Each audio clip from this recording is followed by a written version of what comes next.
C'est une exclusivité et c'est seulement ici. Et bonjour à tous, chers auditeurs de Radio Capitole. Aujourd'hui, nous sommes le dimanche 8 avril et nous recevons donc par appel téléphonique Chris, qui est papa du petit Théo, qui vient d'avoir 2 ans, né en février. Aujourd'hui, Chris tente d'interpeller l'opinion publique, mais aussi les divers magistrats, décisions judiciaires qui va à l'encontre de l'intérêt de son enfant. Pour lui, c'est important de faire part de sa situation à cette opinion publique, mais aussi aux politiques, aux gouvernementales et aussi aux députés. Aujourd'hui, il a pris un lieu symbolique, la ville parisienne. Il va nous en dire plus. Bonjour Chris. Bonjour. Est-ce que ça va aujourd'hui par rapport à ce que tu envisages de faire? On voulait ton état d'esprit aujourd'hui à l'instant T. Beaucoup de stress, Mmh. beaucoup de détermination. Voilà, c'est ça, surtout beaucoup de stress et beaucoup de détermination. Et on va dire que, bon, mais ça, c'est pas depuis c'est pas récent, mais voilà, de la tristesse et de l'injustice. Il y a une angoisse avant de faire cette action? On n'est jamais préparé à ce genre de choses, donc oui, un petit peu quand même. Mmh. C'est pas des choses qu'on fait comme ça tous les jours, donc oui, forcément. Alors Chris, vous êtes papa d'un petit garçon de 2 ans, qui vient d'avoir 2 ans. Quelle est sa situation? Quelle est votre situation? Est-ce que vous pouvez expliquer pour nos auditeurs et lecteurs? Ben, tout simplement, à l'heure d'aujourd'hui, mon fils réside chez la mère sous décision de la juge des enfants. Mmh. Et donc moi, je n'ai plus d'enfants. J'ai eu une exclusion de mon logement au mois de janvier. Et tout ça suite à des décisions mensongères, des rapports mensongers par rapport à la mère et des décisions de justice qui ont été prises à la va-vite puisqu'on a mis que 2 jours pour me le retirer sans que je puisse avoir un mot à dire. C'est-à-dire que vous n'avez pas pu avancer les éléments nécessaires à la manifestation de la vérité. Exactement. Mes demandes de renvoi d'audience n'ont pas été entendues. Le fait que je n'avais pas de dossier complet avec des pièces justificatives très importantes dans le dossier n'a pas été entendu non plus. La seule chose, l'unique chose qui a été entendue, c'est que j'avais mon petit et que je leur ai dit voilà, c'était pas un lieu pour le faire venir. Et ça les a marqués. Ils m'ont dit nous on a l'habitude, on est un tribunal pour enfants. Voilà. Donc moi je leur ai dit c'est pas une question d'habitude, c'est que j'ai pas de dossier complet. Et voilà, j'estimais que c'était important de pouvoir amener des pièces justificatives pour apporter des éléments au juge afin qu'elle puisse prendre la meilleure décision. Mmh. Enfin, à mon sens, qu'elle puisse prendre la meilleure décision vis-à-vis de l'enfant. 31 janvier, Chris, c'est le dernier jour où vous allez voir Théo. Quel est votre état d'esprit à ce moment-là, ce moment où l'on vous prend votre enfant, votre chair? Ben, c'est des trucs qui sont difficiles parce que voilà, ça a été un jour très très dur. C'est en une phrase, ma vie s'est arrêtée à ce moment-là parce que le raid me l'a pris de force et petit, ça a été un véritable traumatisme. Il s'est agrippé à moi, il voulait plus en lâcher, ça a été des pleurs. Ça a été compliqué et puis en plus de ça ils me l'ont pris, j'ai même pas eu le temps de l'habiller, de lui faire quoi que ce soit, pas de bisous, rien du tout. Mmh. Et là où ça a été le plus destructeur, c'est le dernier regard qu'on a eu parce que quand ils sont partis avec, il a reculé son père. Mmh. Ça c'est le truc, ça blesse. Mmh. Ça blesse. Après c'est voilà, moi j'ai pas réagi. J'avais même pas la force de réagir et puis voilà, j'ai pas bougé, j'ai laissé les choses se dérouler. De toute façon, j'avais pas le choix. Donc, mis à part envenimer les choses, j'ai laissé faire. Alors, Chris, vous faites partie des pères, on va dire des papas d'aujourd'hui, ceux qui sont présents pour leur enfant. Plus les papas du dimanche qui sont là uniquement pour jouer et prendre les enfants pour des activités éducatives avec eux. Vous êtes là à temps plein pour ce Théo, ce petit garçon avec qui vous avez les moindres instants, vous les avez partagés avec lui. Comment aujourd'hui vous pouvez en arriver à dire que vous n'êtes plus père, que vous vous estimez ne plus être père? Le matin, je me lève, c'est pas du tout les mêmes journées. Parce qu'il n'est plus là. Mon fils, tout ce qui concerne mon enfant, donc les petits déjeuners avec lui, parce que je prenais mon déjeuner avec mon fils. Contrairement au fait que vous preniez le petit déjeuner avec votre fils, mais ces moments-là n'étaient pas partagés avec la maman, c'est ça? Non, disons que très régulièrement elle était au travail, et si c'était pas le cas, madame, c'était elle était c'est pas qu'elle était dans son coin, mais elle considérait qu'elle déjeune avec ou qu'elle déjeune pas avec, c'était pas plus important que ça.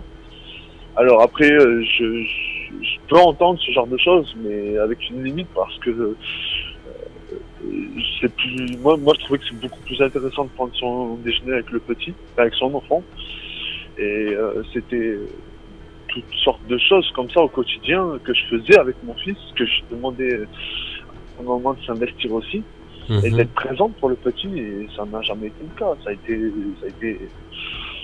des disputes à ce niveau-là, parce que j'avais l'impression d'être tout seul, et ça devenait difficile, quoi. Enfin, difficile dans le sens où on est trois, et en fait réellement on est que deux, quoi. Chris, vous avez l'impression d'un rejet de maternité envers la mère de Théo? Oui, parce que le truc qui est, c'est que j'en discutais avec un parent par rapport au fait que moi, ce qui m'a drôlement choqué, c'est que généralement, quand on décide de faire un enfant, c'est de la joie, il y a plein d'émotions, et c'est des choses que le couple discute. Ils s'imaginent dans l'avenir, ils s'imaginent plein de choses pour leur enfant, et ils se projettent, tout à fait. On discute, et là, ça n'a pas été le cas. Ça n'a pas été le cas. Disons, chaque fois que j'en parle avec la mère, alors voilà, ça c'est le truc qui me fait rire à l'heure d'aujourd'hui, mais rire nerveusement. Mais c'était jamais le moment, quoi. Ça n'a jamais été le bon moment, et voilà, comme j'ai compris, ça ne le sera jamais. Donc, par exemple, pour le prénom, c'est moi qui l'ai plus ou moins choisi. Elle m'a donné son accord, en fait. Et ça, là-dessus, on peut en discuter, on peut essayer les choses, c'est pas compliqué. Il vous était difficile, par conséquent, d'avoir un vrai projet de vie avec votre ex-conjointe? Ouais. Déjà, c'est compliqué. C'était compliqué parce que j'étais coupé du monde. Des activités, tout ça, c'était pas possible. Du sport, par exemple, salle de sport, ça n'a pas été possible. L'emploi, c'était compliqué. Les amis, c'était la guerre. C'était tout plein de choses comme ça. Donc voilà,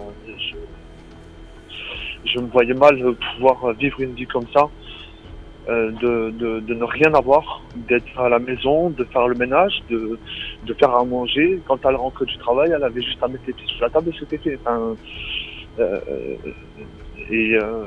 Voilà, quoi. J'étais, on va dire, un papa au foyer qui faisait tout ce qu'une femme fait en règle générale pendant 2 ans. Voilà.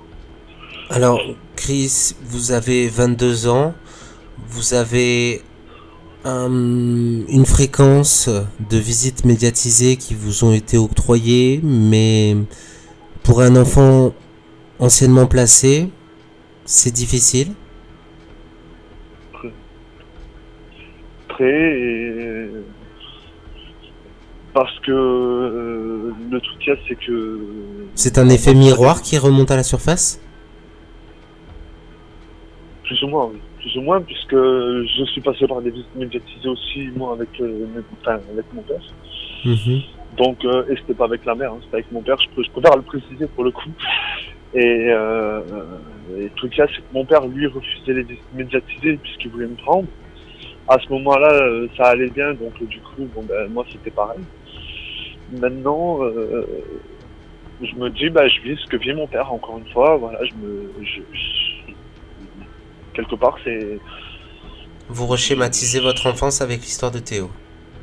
Non, pas du tout, pas du tout. Disons que sur des points, il y a des ressemblances, il y a des choses qui sont similaires, mais jamais je reschématiserai mon enfance vis-à-vis de mon enfant, parce que, voilà, moi, combien de fois j'ai supplié à la juge d'arrêter les visites avec mon père, d'arrêter les week-ends avec mon père, parce que je revenais avec des bleus, et qu'on me disait non, ça c'est entre vous, les gamins, vous tapez dessus, et puis le sport, parce que je faisais du rugby à ce moment-là.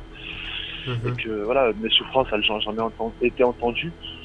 Donc non, ça c'est des trucs que jamais je reproduirai, et ça c'est inconcevable pour moi. Je sais pas. Nous sommes le dimanche 8 avril. Une action que vous proposez pour interpeller l'opinion publique, politique et aussi judiciaire.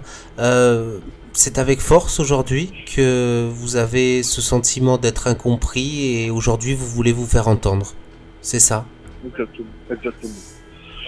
Exactement, parce que le truc c'est que j'estime qu'à un moment donné, après, là, je parle de ma situation, hein, je parle pas de celle des parents, puisqu'après, voilà, au cas par cas, chaque situation est différente, tout à fait. Exactement. Et on agit différemment, tout à fait. Exactement. Et là, je peux pas me permettre d'attendre 6 mois, 1 an, 2 ans, 3 ans, parce que bon, c'est souvent des choses qui sont longues, la justice est longue. Et dans certaines situations ou dans certaines évolutions, elle se met à être plus longue. Et là, en l'occurrence, et puis le temps de la justice n'est pas notre temps à nous, malheureusement. Oui. C'est ça. Et là, surtout en l'occurrence que mon fils, il est exposé à du danger constamment. Donc quand je dis constamment, c'est pas il prend une barre toutes les 2 minutes, hein, qu'il est torturé toutes les 2 minutes. C'est pas ce que je veux dire. Hein. C'est que je prends un fait. 15 jours avant mon départ, si je me retournais pas et que je criais le prénom de mon fils, mon fils il finissait sous les roues d'une voiture. Tout ça parce que maman elle surveillait pas. Donc le truc c'est que, et puis bon, après il y a beaucoup d'autres choses. Oui, et puis dans tous les cas, de toute façon, même au niveau du droit, je veux dire, à partir du moment où il y a un danger, il peut être soit imminent, soit dans le futur. Donc, et puis c'est ce que risque Théo. Oui, effectivement. Et les violences, les couchers sont très difficiles. Et ça, vous l'avez vécu, vous l'avez vécu avec elle lorsque vous résidiez avec elle. Exactement. Et puis au point que entre 4 et 6 mois, elle demandait un traitement pour calmer le petit. Et le pédiatre, il lui a dit, mais vous savez, madame, un enfant qui pleure, c'est normal. Il y a des moments où il faut le laisser pleurer. Et il lui a dit, je peux vous donner qu'un traitement homéopathique. Et moi, j'ai dit non, il n'y a pas besoin de tout ça. J'ai dit non, mais sur deux questions. Et le pédiatre l'a quand même fourni. Et la maman, voilà, c'était ça par contre, c'était vraiment le cachet qu'elle pensait à donner. Par exemple, les gouttes. C'était un truc qu'elle pensait, mais je veux dire, ça n'avait pas plus d'importance que le traitement homéopathique pour essayer de calmer l'enfant. Et je trouve que c'est quand même grave d'en arriver là quand il a 4 ou 6 mois. Donc, ouais, c'est des choses, moi je me dis, après, moi, avec tout ce que j'ai vécu, voilà, et tout ce que j'ai pu constater, il y a beaucoup de choses qui ont été difficiles, il y a eu des actes qui ont été très graves. Il y a eu des moments où je passais des journées devant la télé, elle était là en train d'être au téléphone ou de faire quelque chose. Et le petit assis, et souvent, il venait de se faire allumer, et des coups qui ont amené des bleus déjà. Au niveau de l'œil, notamment, au niveau de la tête, il y a eu déjà. au niveau des jambes, c'est déjà arrivé. Et puis pareil, les oreilles en sang parce qu'elle les tire dessus. Donc voilà, je me dis, Alors, là, on va rappeler quand même à nos auditeurs et lecteurs que Théo a pratiquement, a eu 2 ans, que vous vous êtes séparés il y a combien de temps? au mois de novembre 2017. Donc voilà, donc on a affaire quand même à un petit bout de chou, avec des souffrances physiques visibles et répétées. Vous n'avez pas dénoncé les faits pour protéger l'enfant, pour protéger la maman, parce que vous n'aviez pas la force? Ou il y a eu des choses que vous avez dénoncées? J'ai essayé, plus ou moins, mais c'est quelque chose de difficile, étant donné que, premièrement, c'est des choses que déjà on prend pas à la légère, on rigole pas là-dessus. Et en tant qu'enfant placé, je me dis, quand on connaît un petit peu le système, on n'a pas trop envie déjà d'aller raconter ce genre d'histoire, déjà pour commencer, parce que vous connaissiez les rouages sur le fait que... On se demande tout de suite s'il va être placé. C'est ça, vous connaissiez les rouages potentiellement en dénonçant ces faits, vous preniez le risque de voir placer votre enfant. C'est ça, j'avais peur, c'était ma plus grosse peur. crainte. Et après, c'était quelque chose de difficile parce que c'est des moments qui sont difficiles, qui sont difficiles à vivre. Et c'est difficile d'en parler. Donc après, je voulais pas qu'on joue sur mes émotions, puisque c'est des choses qui sont difficiles à en parler. Maintenant, voilà, c'est des choses que j'ai eu du mal à en parler. J'ai essayé, mais ça n'a pas été un truc facile.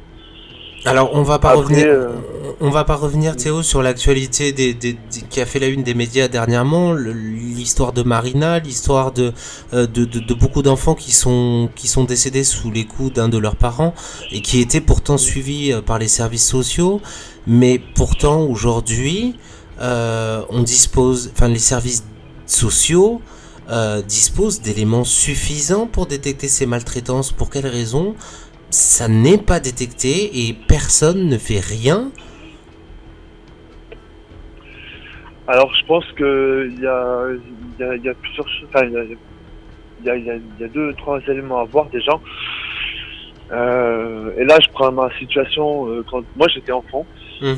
Quand on demande donc votre situation d'enfant placé due à des maltraitances. Non, j'ai pas été placé pour des maltraitances. D'accord. Non. J'ai été placé comme beaucoup d'autres enfants. Ma mère qui est allée réclamer de l'aide parce que j'étais un enfant difficile, dans le sens où j'étais très très très protecteur sur ma mère. Il y avait une fusionnelle. En fait, ça a été comme ça parce que mon père a eu des actes à l'égard de ma mère. Il y avait un cas de violence conjugale, ouais. Voilà, et puis même il n'y avait pas que le conjugal, mais en tout cas, c'est que je suis devenu vachement protecteur à ce niveau-là.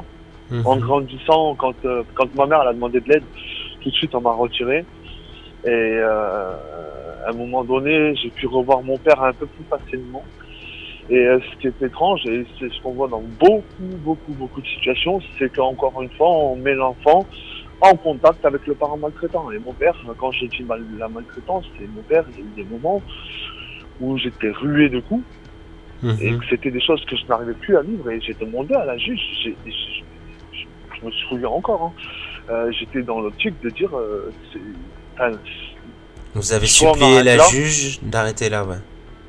Ouais, parce que c'était plus vivable, et quand c'est écouté à moitié, on comprend pas je veux dire, on parle la même langue, c'est quand même pas compliqué.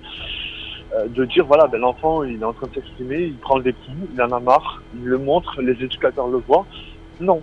Mais là où il est le souci, c'est que derrière, il y a une juge qui prend une décision, mais il y a les adultes qui parlent. Et les adultes, souvent, ils font partie de ce massacre, parce que c'est un véritable massacre. Quand je parle de véritable massacre, c'est que moi, dans le foyer où j'ai grandi, il y a de l'alcool, il y a des produits stupéfiants consommés par les éducateurs. Par les éducateurs eux-mêmes? Ouais, les éducateurs eux-mêmes. D'accord. Et moi, là-bas, par exemple, à l'âge de 8 ans, j'ai commencé à me faire c'est harcèlement. parce qu'à un moment donné, il y a eu une mode qui s'était déclenchée dans le coin là-bas, où on avait tous des caleçons fluo et des chaussettes fluo. Et donc il y avait du orange, machin, bref. Et on était tous des PD. Voilà, c'était le mot. Voilà, on était tous des PD, on était des fadas, et c'était quelque chose qui était très percutant, puisqu'en plus de ça, je faisais du rugby. Et on me parlait des dieux du stade, du stade français. Et on me disait, de toute façon, dans le rugby, c'est que des homosexuels. Donc voilà, il y avait des choses qui étaient vachement difficiles à vivre. Alors que pourtant, c'était pour une cause. C'est ça. Et j'ai pas été le seul. J'ai pas été le seul dans ces cas-là. J'en ai connu d'autres. Alors d'aujourd'hui, ils sont de la même façon que moi. On a les mêmes mots, plus ou moins les mêmes propos, et placés pour plus ou moins les mêmes raisons. Et moi, je me dis, voilà, j'avais peur d'en arriver là avec mon fils parce que c'est des choses que je ne veux absolument pas pour mes enfants. Il n'y a aucune raison de placement. Après, voilà, je demande pas de retirer l'enfant à la mère. Je suis pas dans un objectif de casser. Oui, voilà, c'était l'objet justement de ma question suivante. Qu'est-ce que vous envisagez pour demain, pour le demain de votre enfant, qu'est-ce que par l'intermédiaire de cette action aujourd'hui, en ce dimanche 8 avril, qu'est-ce que vous demandez, vous exigez une avancée? Je pense que déjà dans un premier temps, c'est qu'il puisse me restituer mon fils au plus vite, et ensuite de pouvoir reconstruire des projets concrets à l'égard de mon enfant, parce qu'il y a des choses à mettre en place et je pense que c'est plus que nécessaire. Par contre, je veux pas de système éducatif derrière, parce que c'est inutile, dans le sens où déjà de toute façon je fais pas confiance en ces services. Et la seconde chose, c'est que voilà, il y a des choses à mettre en place et qu'on peut pas passer autrement. C'est pareil, je vais demander un examen particulier. Alors pour l'instant, bon, je n'explique pas quoi, parce que ce sera quelque chose qui sera inattendu, mais je vais demander un examen sur quelque chose de particulier, et parce qu'il y a des choses aussi qui m'interpellent. Voilà, donc sur le fonctionnement judiciaire ou par rapport à votre ex-conjointe? Non, par rapport à mon fils, ce sera des examens. D'accord. Moi, je vais demander de pouvoir faire un examen médical sur quelque chose de bien particulier. D'accord. Par rapport à Théo. J'irai là où il faut, quitte à aller loin, quitte à payer cher pour y aller, quitte à payer l'examen cher. C'est pas un souci, je ferai le nécessaire pour payer cet examen-là de fait. Parce que, bon, j'estime que voilà, il y a des choses qui font que je sais que cet examen se relèvera, révélera ma pensée, tout simplement. Alors Chris, nous sommes à quelques minutes, quelques heures de votre action. Cette interview est réalisée donc juste avant votre action. Qu'est-ce qui s'organise? Comment vous vous organisez? Vous avez des vivres? Vous avez des solutions pour vous faire entendre? Donnez-nous un petit peu qu'on essaie de s'imaginer. D'accord. Donc, en fait, ça fait un moment que je voulais faire une action. Donc, déjà, c'était quelque chose qui était important pour moi. Maintenant, j'ai mis du temps avant de le faire parce que je savais pas, voilà. Comment? Importante pour vous et pour votre fils aussi. Ouais, voilà. Et du coup, là, à l'heure d'aujourd'hui, j'ai pris 2-3 affaires de rechange parce que, bon, voilà, j'estime que l'hygiène, il y en a quand même besoin minimum. Ensuite, j'ai 1 litre d'eau. Et quelques barres de céréales pour tenir la nuit. Maintenant, Il y a deux, trois petites choses que je voulais préciser, c'est que je suis parti assez rapidement, voilà, parce que c'était vraiment important et je me suis dépêché de faire mes affaires. Donc je suis parti avec des tenues, on va dire, oui, puisque j'ai oublié mon blouson. Oui, puisque voilà, pour expliquer aux auditeurs et aux lecteurs, lorsqu'on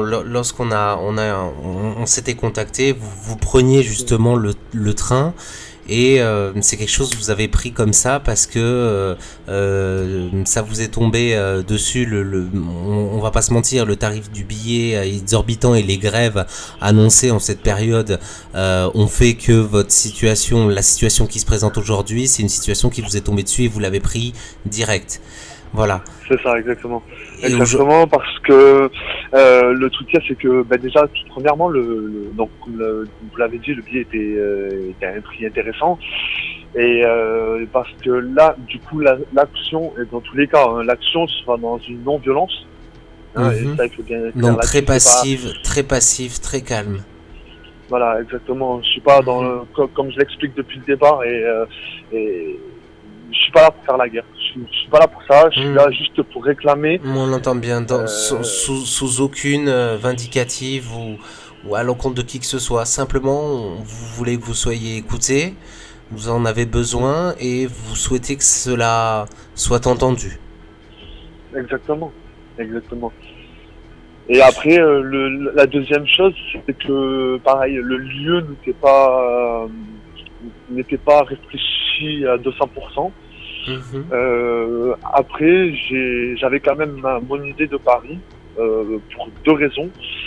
La première, c'était par rapport à la population, parce que j'estime que ça n'arrive pas qu'aux autres, comme on dit. Et donc c'était bien que les personnes qui voient l'action puissent se poser des questions et comprendre le sujet. Et ensuite, la seconde chose, c'est surtout aussi parce que c'est une grande ville, c'est la plus grande ville de France. Et puis c'est le symbole de la République. Exactement. Et puis après c'est plus subjectif. Enfin non, c'est plus, on va dire, c'est un peu plus fun. Mais comme c'était la plus grande ville de France et que je porte énormément d'amour pour mon fils, c'était en fait un signe aussi de dire je choisis un endroit qui est aussi grand que l'amour que j'ai pour mon fils. Donc du coup c'était la ville. La plus belle ville de France pour la plus belle preuve d'amour en quelque sorte. On peut dire ça comme ça, oui, parce qu'après, si c'était qu'une question de paysage, j'aurais choisi sûrement d'autres lieux. Mais sinon, voilà, je suis originaire du Sud, donc c'est vrai que je suis très attaché là-dessus. Donc c'est vrai qu'à la base, je voulais aller vers là-bas, mais et puis c'était aussi une question que mon fils, j'en suis moins loin là, du coup, parce qu'il y a quand même 700 km, je sais pas quoi. Si vous aviez, Chris, si vous aviez un mot à dire à votre enfant, là, s'il nous écoute ou s'il voit dans les médias, aujourd'hui, en ce dimanche, si vous aviez un mot à lui dire, ce serait lequel ? Amour, parce que c'est la plus belle chose qui m'est arrivée dans ma vie. Et que je l'aime et que je ne céderai absolument jamais dans mon combat pour son bien. Et après, voilà, sa naissance a été difficile. Et on a eu une relation très particulière depuis sa naissance. Et du coup, c'est vrai que moi et mon fils, on a un lien qui est assez particulier. Donc voilà, je lâcherai jamais. Quoi qu'il arrivera, je ne céderai jamais pour le bien de mon fils. On va terminer. Excusez-moi, je vous coupe. On va terminer juste pour les auditeurs. On va terminer juste avec deux questions très simples. Si vous aviez un mot pour ou un conseil aux différentes mamans qui tentent de séparer un enfant de l'autre parent? Qu'est-ce que vous leur diriez à ces mamans?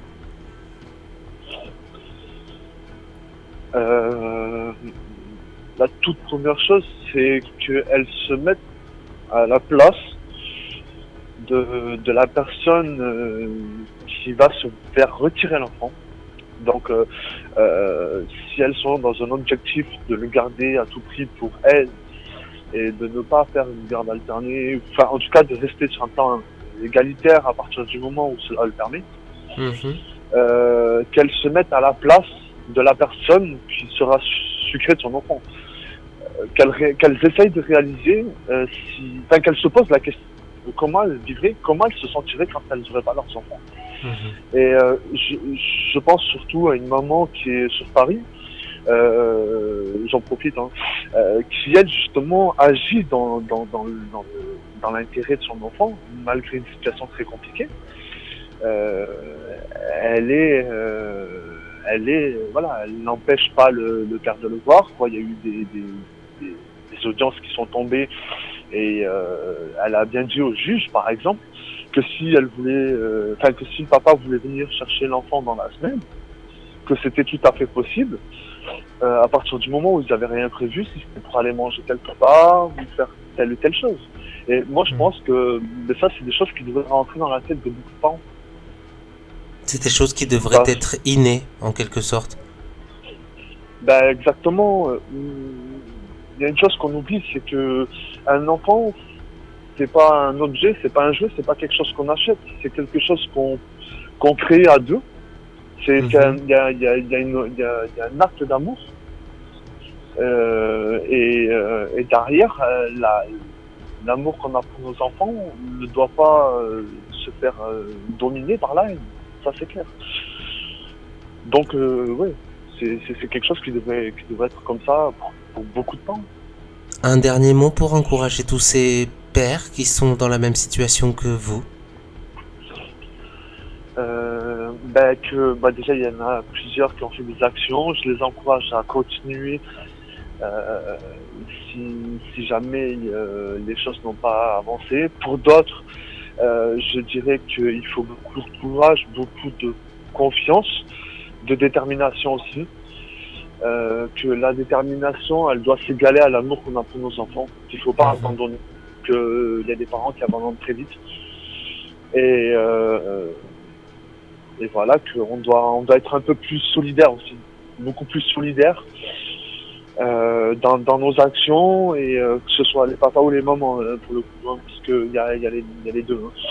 Mais voilà, pour d'être un peu plus solidaire, pour qu'il y ait une égalité au niveau de l'enfant, et que quand il y a quand l'enfant est exposé à du danger, que les choses elles soient examinées de plus près avant même de prendre une décision qui pourrait détruire la vie d'un enfant et la vie d'un parent du coup, et de la famille derrière s'il y en a. Voilà. Chris, merci pour ce témoignage poignant. Merci pour votre histoire d'enfant placé et votre histoire partagée, aussi fusionnelle qu'elle soit avec Théo. On va juste rappeler que donc depuis ce 8 avril vous êtes on va dire en action. Notre article en dira plus aux auditeurs dans le courant de la journée de ce 8 avril, voire même dans le courant de la nuit de ce 8 avril. Tout ce qu'on espère, c'est que voilà, vous soyez sécurisés, que tout se passe le mieux et que vous soyez entendus. Voilà, on vous souhaite en tout cas bon courage, et on espère que Théo va entendre cet appel ainsi que tous les autres, et que ça emmènera beaucoup de papas autant que des mamans à réfléchir avant tout, je pense, pour l'intérêt de leur enfant. Tout à fait. C'est moi qui vous remercie beaucoup. Allez, je vous dis bon courage. Merci. À bientôt, chers auditeurs, on se retrouve très bientôt pour une autre interview. Vous pouvez retrouver cette interview disponible en podcast sur le www.radiocapitole.fr également sur la chaîne YouTube.